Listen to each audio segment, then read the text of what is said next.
Hello दोस्तों, प्यारे बच्चों, आप सभी का स्वागत है। मैं डॉक्टर दिनेश कुमार पांडे। आज हम लोग डीएलएड सेकंड सेमेस्टर के मॉडल पेपर तीसरे खंड को लेकर चल रहे हैं, अर्थात आज तीसरा मॉडल पेपर है। और इसमें हम लोग जैसे आपका क्वेश्चन पेपर आता है उसी पैटर्न पर, अर्थात 5 बहुविकल्पी के अति लघु उत्तरी और 7 लघु उत्तरी प्रश्नों को लेकर चलेंगे। चलते हैं सीधे प्रश्न की तरफ। तो आज का पहला प्रश्न है कि यदि दो पूर्ण संख्याओं को जोड़ा जाता है तो योगफल सदैव पूर्ण संख्या होता है।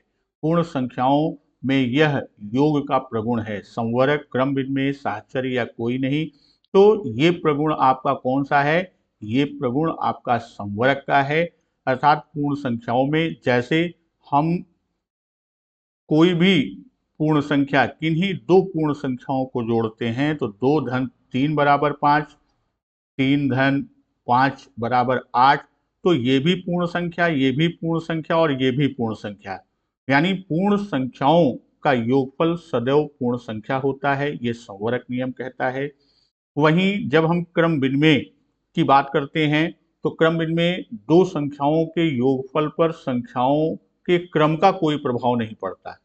अब जैसे हम कहें कि 2 धन 3 बराबर 5 या 3 धन 2 बराबर 5, तो उनके योगफल पर कोई प्रभाव नहीं, ये क्रम विनिमय नियम की बात करता है। वहीं जब हम बात करते हैं किसकी, साहचर्य नियम की, तो साहचर्य नियम ये कहता है कि 3 पूर्ण संख्याओं को क्रम में जोड़ने पर, यानी जोड़ते समय किन्हीं दो पूर्ण संख्याओं का पहले ही समूह बना लें तो उनके योग पर प्रभाव नहीं पड़ता। जैसे 2 धन 3 धन 4, हमको इसका योग करना है, तो इसमें हम 2 धन 3 धन 4 को पहले ही समूह बना लें तो ये हो जाएगा आपका 2 धन 7 बराबर 9। या हम 2 धन 3 को समूह बना लें और 4 को बाद में जोड़ें तो ये हो जाएगा 5 धन 4 बराबर 9, अर्थात उनके योगफल पर कोई प्रभाव नहीं पड़ता, ये साहचर्य। तो यहाँ प्रश्न पूछा है, उसका उत्तर आपका पहला विकल्प होगा।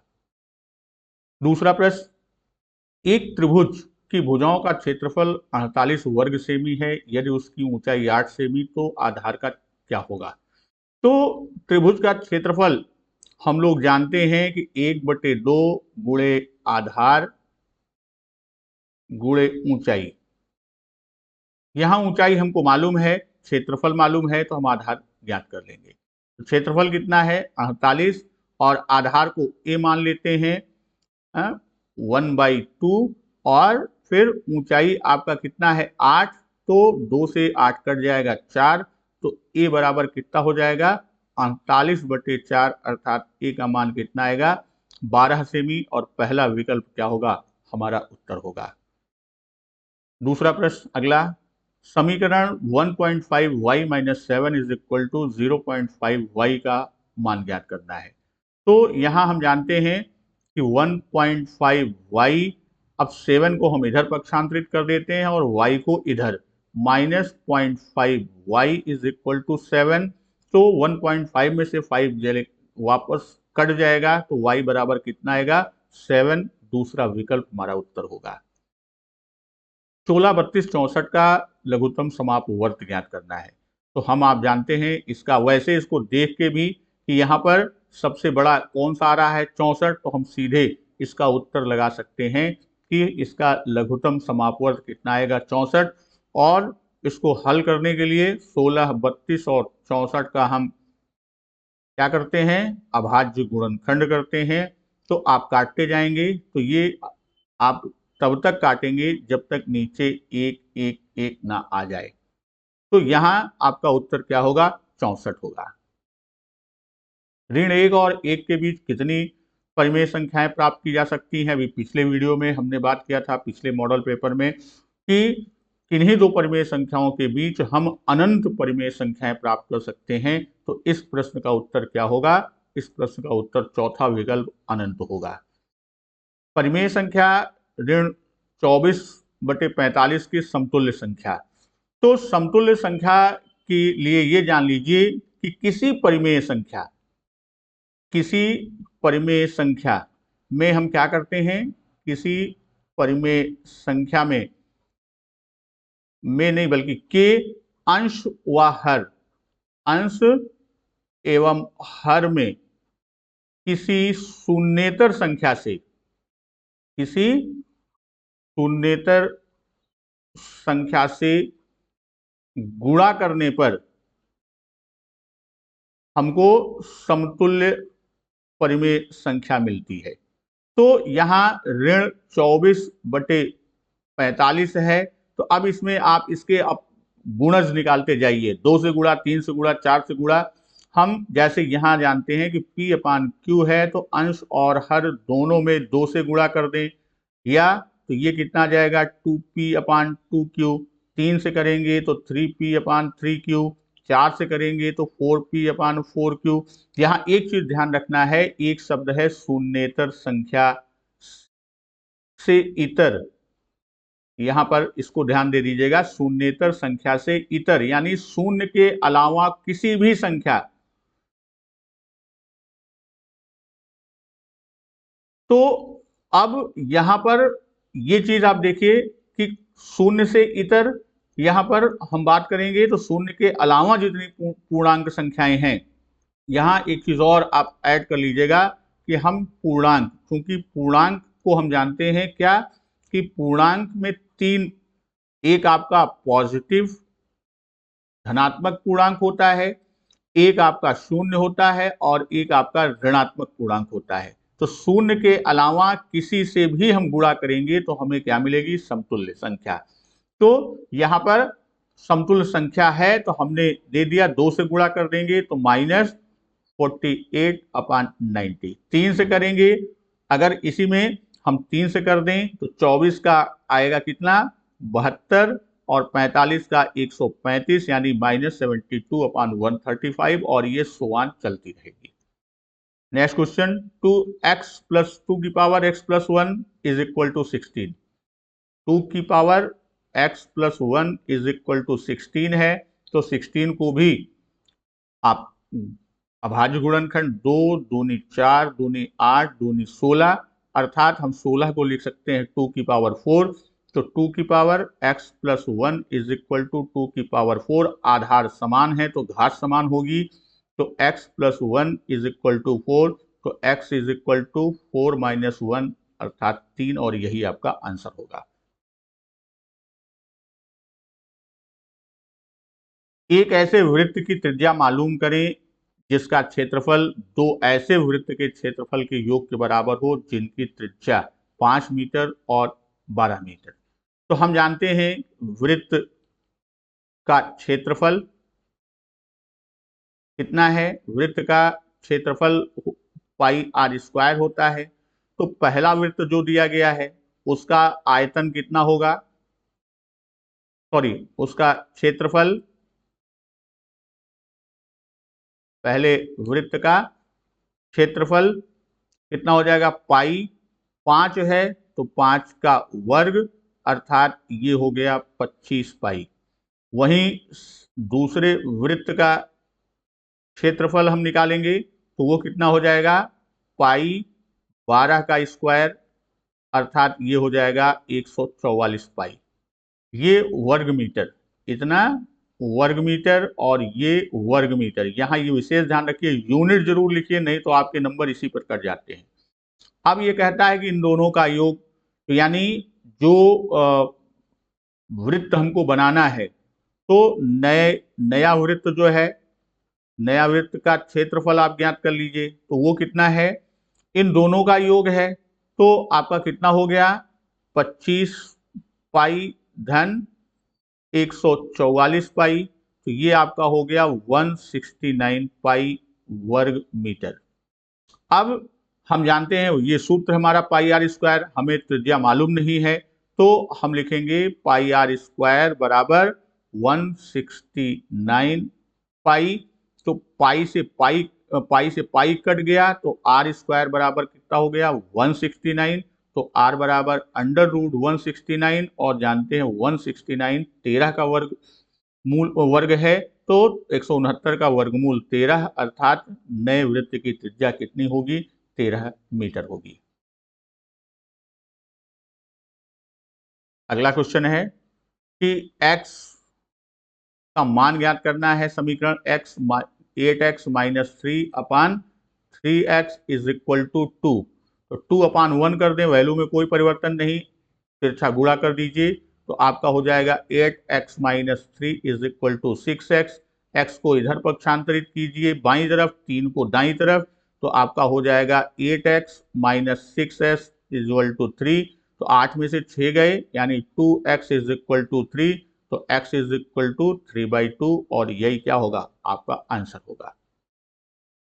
इक्वेशन को सरल करना है, तो ये आपका जो इक्वेशन दिया गया है, इसमें आप क्या करेंगे? एक क्रम से इसको ओपन करना शुरू करेंगे। जैसे ये हमारा इक्वेशन है, तो हम इसी में आगे कंटिन्यू करते हैं। ये इसके बाद आप क्या करेंगे? इसमें सबसे पहले आप छोटे ब्रैकेट को इसको ओपन करेंगे, तो आपका क्या हो जाएगा? 4x³ minus with in bracket 9x², फिर मझला ब्रैकेट माइनस 5x³ माइनस, अब ये छोटा ब्रैकेट ओपन करना है, तो -2 प्लस है, तो ये -2 हो जाएगा, प्लस 7x² प्लस 6x, ये आपका हो गया। अब आप मझले ब्रैकेट को खोल लेंगे, इस ब्रैकेट को ओपन करेंगे, तो आपका क्या हो जाएगा? 4x³ minus with in bracket, आप यहाँ पे 9x² के बाद माइनस है, तो 9x² माइनस, अब माइनस है तो अंदर के सारे चिन्ह क्या हो जाएंगे? वो परिवर्तित हो जाएंगे। तो ये अब माइनस का क्या हो जाएगा? प्लस 5x³, और इधर आपका -2 है, तो ये क्या हो जाएगा? +2 प्लस 7x² है, तो -7x², और ये -6x, ये आपका हो गया। अब आप क्या करेंगे? आप इसको फिर से बड़े ब्रैकेट को ओपन कर दें, तो क्या हो गया? 4x³ माइनस, अब माइनस है तो फिर अंदर के सारे चिन्ह आपके परिवर्तित हो जाएंगे, तो -9x², फिर आपका क्या आएगा? -5x³ minus 2 plus 7x² plus 6x, ये आपका आया। अब यहां आप देखेंगे कि x³ और x³ यहां पर है, और x² और x² चर राशि यहां है, तो ये चिन्ह क्या है? विपरीत हैं, तो इसका परिवर्तित हो जाएगा -x³, और x² में यहाँ 9 है, तो यहाँ 7 है, तो जिसका बड़ा अंक होगा उसका चिन्ह लगेगा -2x²।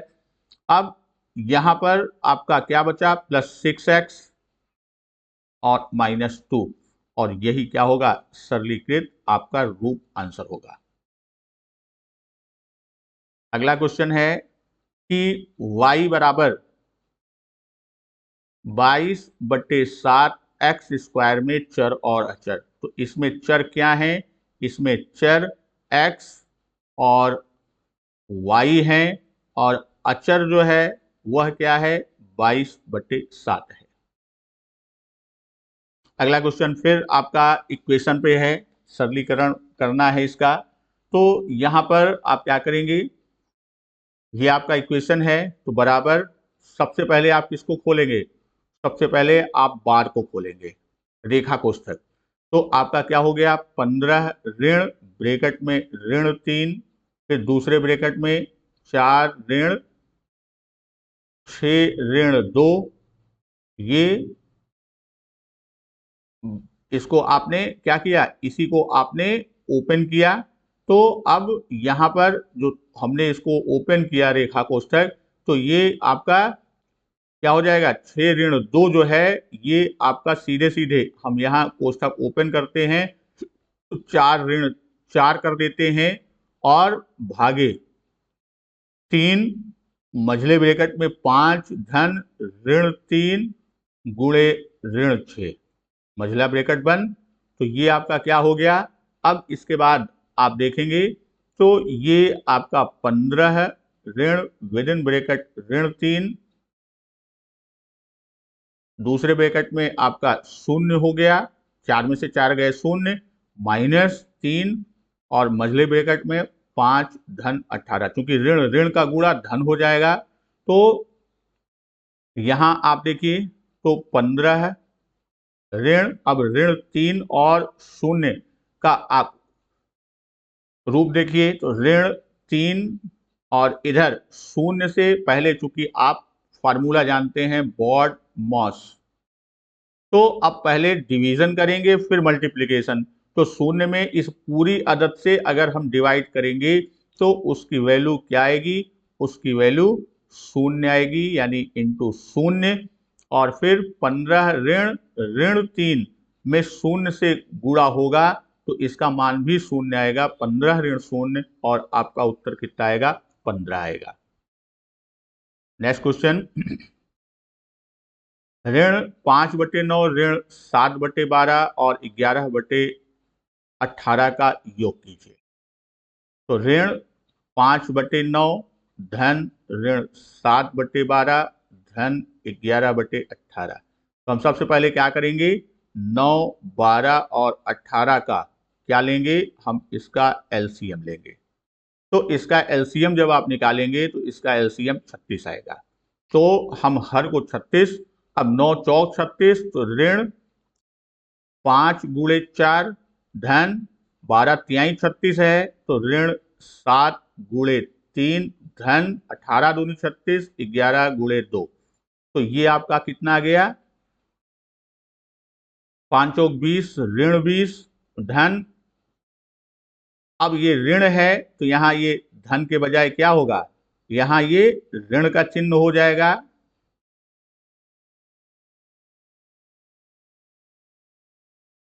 ऋण आपका कितना हो गया, 7 त्रिक 21 और धन 22। तो अब यहां आप देखेंगे बटे 36, सॉरी 22 नहीं, ये हाँ ठीक, ये 22 है, 11 दूनी 22। तो आपका अब ऋण ऋण जुड़ जाएगा, समान चिन्ह है, तो ये आपका कितना हो गया, 41 ऋण और धन 22/36। तो ये मान आपका कितना आ गया, 41 में से 22 गए 19, यानी ऋण 19/36 इसका क्या आएगा, इसका योगफल आएगा।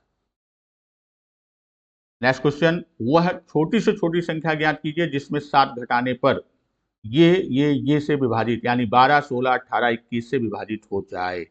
तो यहाँ क्या करेंगे, सबसे पहले हम इसका एलसीएम ले लेंगे। तो ये तो विभाजित होने वाली घट है, और जो एलसीएम आएगा इनसे विभाजित होगा, उसमें हम 7 को जोड़ देंगे तो हमें अभीष्ट संख्या मिल जाएगी। तो यहाँ हम क्या निकालेंगे, 12, 16, 18 और 21 का एलसीएम हम कैसे निकालेंगे, हम गुणनखंड विधि से निकालेंगे। अभाज्य गुणनखंड 2 का 6 बार गया, 8 बार गया, 9, 21 को एज इट इज उतार देंगे। फिर आपका 2 से कटेगा, 2 का 3 बार, 4 बार, 9, 21 एज इट इज आ जाएगा। फिर 2 को 3 से नहीं तो ऐसे उतार लेंगे, 2, 9 और 21। फिर 2, 3 को एज इट इज उतारेंगे, 1, 9 और 21। तो आपका फिर 2 से नहीं है कोई तो 3 से देखते हैं, 3 का 1 बार, 1 बार, 3 और 7, फिर से 3 ले जाते हैं, 1, 1, 1, 7, और फिर 7 से ले जाते हैं तो सब का मान 1। यहां जब तक 1 ना आए तब तक हम अभाज्य गुणनखंड करेंगे। इस प्रकार इसका जो एलसीएम होगा वो क्या हो गया, 1, 2, 3, 4 बार 2 का गुणा, कितनी बार, 4 बार 2 का गुणा, फिर 2 बार 3 का गुणा, फिर 1 बार 7 का गुणा। तो यहां गुणा करिए, 2 से 2 में करेंगे 4, 4 से 2 में करेंगे 8, 8 से 2 में करेंगे 16, 16 में 2 से करेंगे कितना, 48।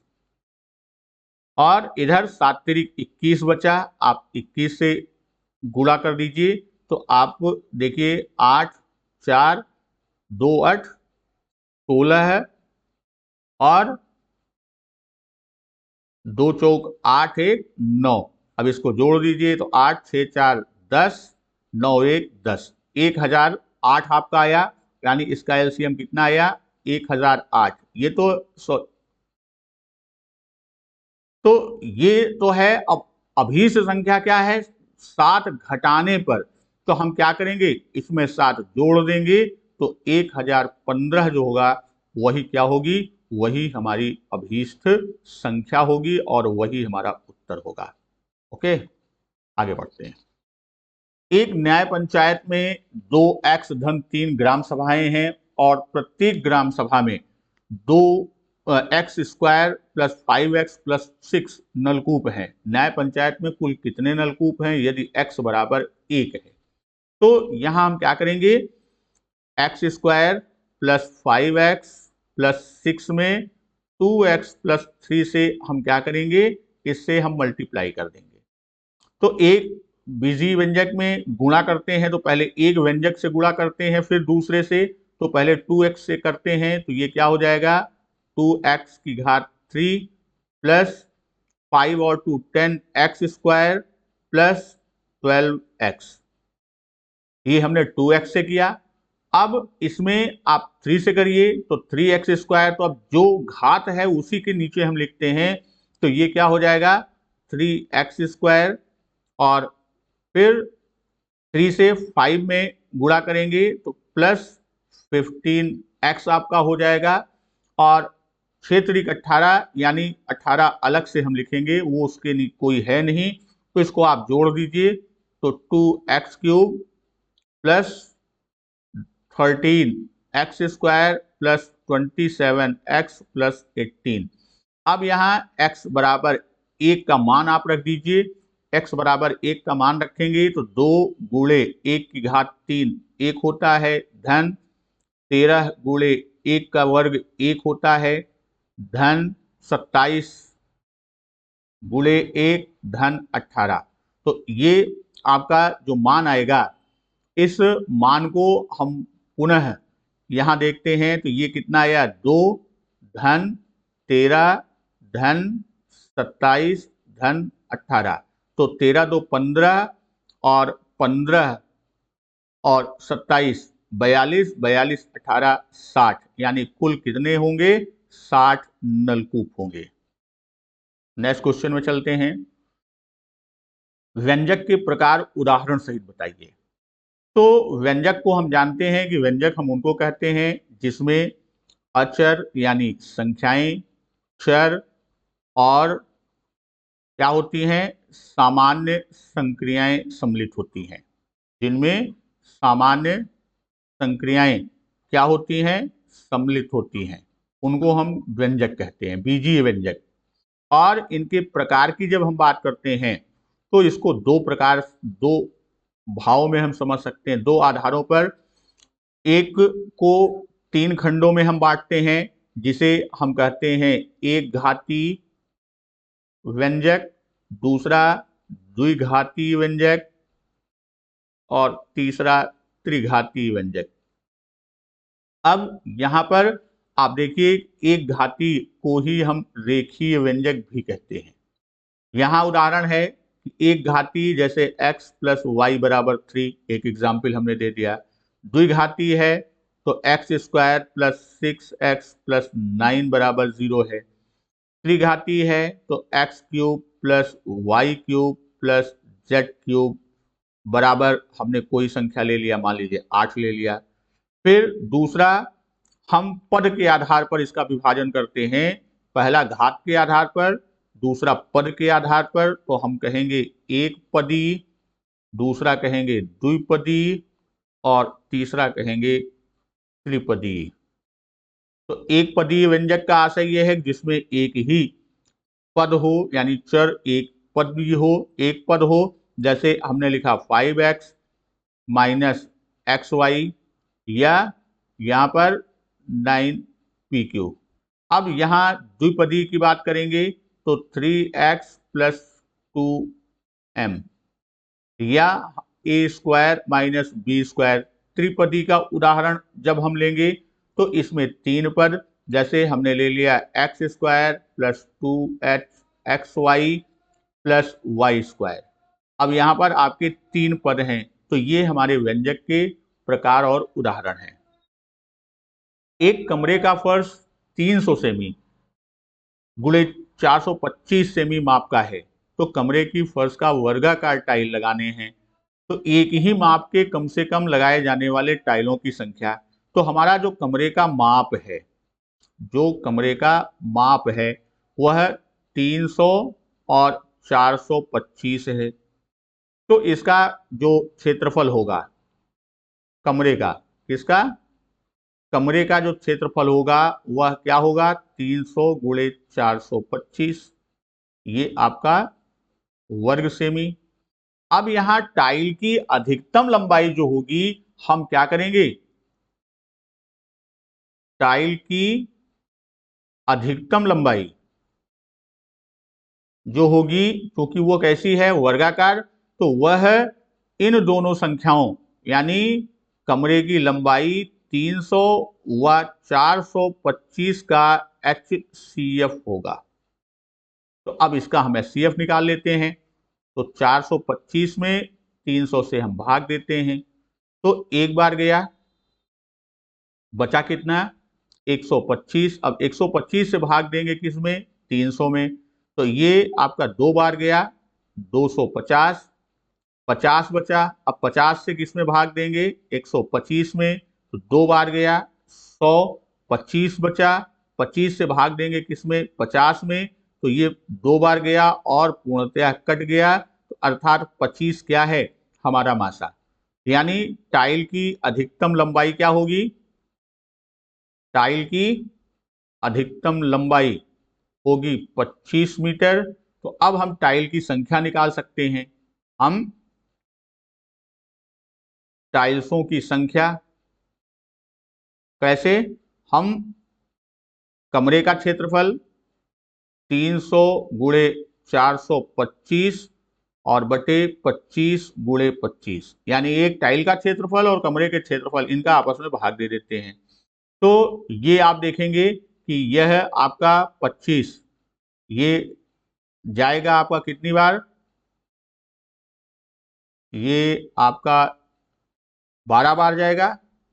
अगर इसको आप काटेंगे तो ये कितनी बार गया, 12, 25 एकम 25, 5 जीरो 2 बार गया, 25 दूना 50। फिर इसको आप काटेंगे तो ये 25 एक बार और 7 बार यानी 17, तो इसका संख्या क्या हो जाएगी, 12 गुणे 17, तो 17 दूनी 34, 3 हासिल आया, 17 एक नम 17 और 3 20, यानी 204 टाइल्स लगेंगी पूरे कमरे में।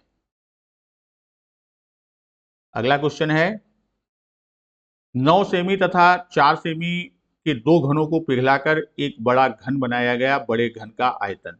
तो हम इस घन के आयतन और इसके आयतन को जोड़ दें तो वही बड़े घन का आयतन होगा। तो हम निकालते हैं, फर्स्ट घन यानी पहले घन का आयतन क्या होगा, पहले घन का आयतन, ये भुजा की घात 3 होता है, यानी 9 की घात 3, अर्थात 9 गुणे 9 गुणे 9, तो ये आपका कितना आ जाएगा, हम इसको देखें तो ये आपका आ जाएगा 9 9 81, 81 में 9 से गुणा करेंगे तो आपका आ गया 729 घन सेमी। अब दूसरे घन का आयतन हम निकालते हैं, तो वो 4 की घात 3, तो 4 गुणे 4 गुणे 4 बराबर 64 घन सेमी। तो बड़े घन का आयतन कितना होगा, दोनों घनों का आयतन, बड़े घन का आयतन बराबर आपका आ गया 729 और धन 64, तो ये हो गया 9 4 13, 6 2 8 1 9 और 7, 793 घन सेमी, ये आपका उत्तर होगा। और आज के आपके पेपर के सारे खंड समाप्त हुए। फिर हम आगे आपको इसी तरह का एक मॉडल पेपर और देते हैं आपके अभ्यास में।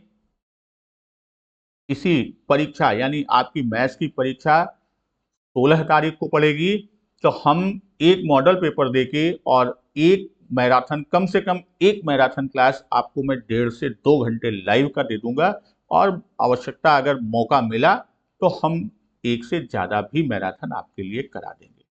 तब तक धन्यवाद। वंदे मातरम।